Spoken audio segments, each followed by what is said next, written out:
Welcome to Pet Professionals Unleashed at Work and Home. I'm Colleen Pilar. You're about to discover what it means to give yourself the same level of care and compassion that you give animals every day. This show explores the stories of pet professionals just like you who are making the lives of animals and people better while taking care of their own physical, mental, and emotional needs. So if you want more joy in your life, then hang with me because this podcast provides the skills, tools, and support that you need to feel your best at work and at home. I've come to accept that it's inevitable that I'll let people down, said a member of Unleashed Resilience in last week's Learning Lab.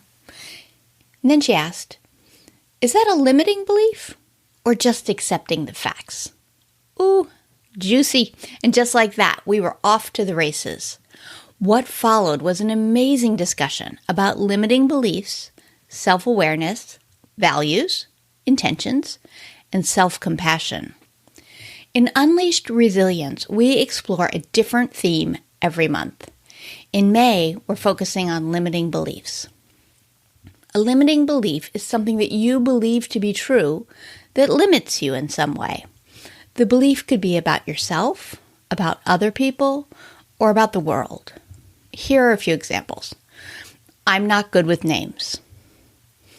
It's selfish to take care of me. I will hurt others if I ask for what I need. There's not enough for everyone, so I'll hold back. That's the right thing to do. I don't have enough time, energy, support, experience, money, whatever. The belief may hold you back from making choices, keep you from seeing opportunities, prevent you from seeing your own gifts, and keep you stuck and focused on the negative aspects of your own experience. Limiting beliefs come from many places. They come from our families, from our teachers, from our coaches, from media, from society as a whole. They are formed by repeated thoughts, and they're mostly created in childhood from interactions with the people around us. Children perceive the world through a self-focused lens that often leads to inaccurate conclusions. Your brain is trying to keep you safe. Your brain is wired to hold on to negative experiences, or potentially negative experiences, much more than positive ones. It's always ready to warn you of danger. So sometimes it makes up rules that it believes are true, and you just live with them for years, never questioning their validity. Things like, I'll hurt other people if I ask for what I need. Or, there's not enough for everyone, so I'll hold back. That's not necessarily true, but it is a belief that your brain created in your childhood, and then you carry it through your life.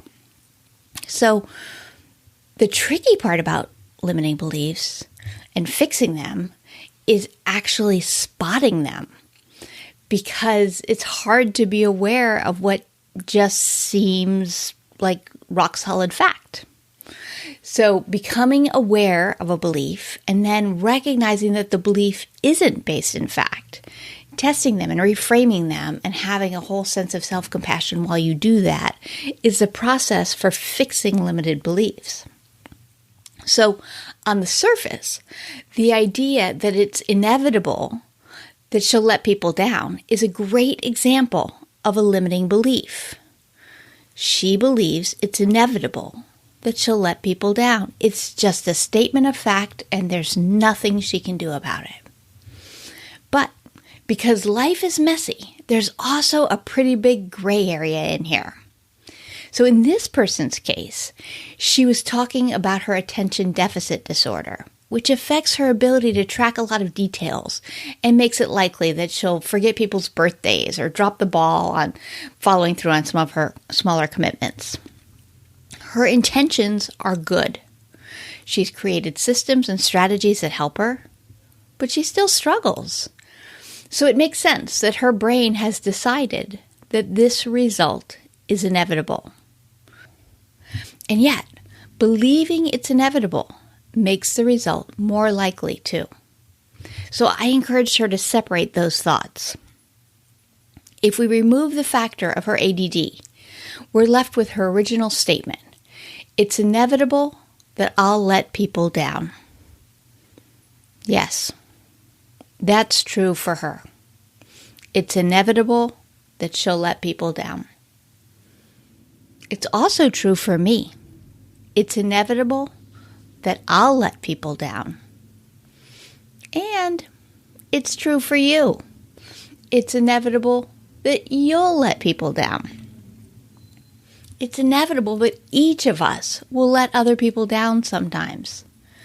This is where being really clear on your own values and intentions matters. Knowing that she doesn't intentionally let people down, knowing that she gives what she can with the energy and ability that she has in any given moment, helps her to broaden the view and lessen the judgment on these experiences. It allowed her to shift the belief from, it's inevitable that I'll let people down, to, I have chosen not to track and celebrate my friends' birthdays, and instead I show my connection to them in other ways. It opened a gap that gave her a bit more room for compassion. She was able to shift a limiting belief, one that felt like a personal failure, and see that it was actually pretty common and ordinary. And then she could make active choices that allowed her to show up in support of herself, living in accordance with her values and accepting that her behavior, like everyone else's, will fluctuate from day to day.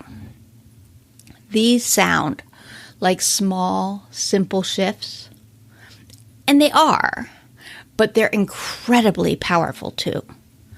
Learning to love, accept, and be kind to yourself changes how you show up in the world, how you treat other people, and the ripple effects you'll have. So I'm curious, what limiting beliefs are holding you back? What experience would you like to have? If you're ready to make some changes, to stop feeling like you're not good enough, to retrain that negative voice in your head, I'd love to have you join one of the Positive Changes That Stick cohorts, where we're doing intensive change in 3-month increments. Or become a member of Unleashed Resilience, where you'll participate in deep conversations like this one about how the monthly theme relates to your real life. You can find all the info at colleenpelar.com. Thank you so much for checking out the Pet Professionals Unleashed at Work and Home podcast. If you haven't already done so, please make sure to hit that subscribe button so you don't miss any new episodes. And also, it would mean the world to me if you would take a quick moment to leave a rating and review on iTunes, Stitcher, Google Play, or your favorite podcast player. It really helps get the word out about the podcast and, of course, my featured guests. And if you'd like to immerse yourself in more helpful goodness for pet professionals, come join my free Facebook group, Resilient and Thriving Pet Pros. You can find that at thrivingpetpros.com. Thanks so much. See you next time.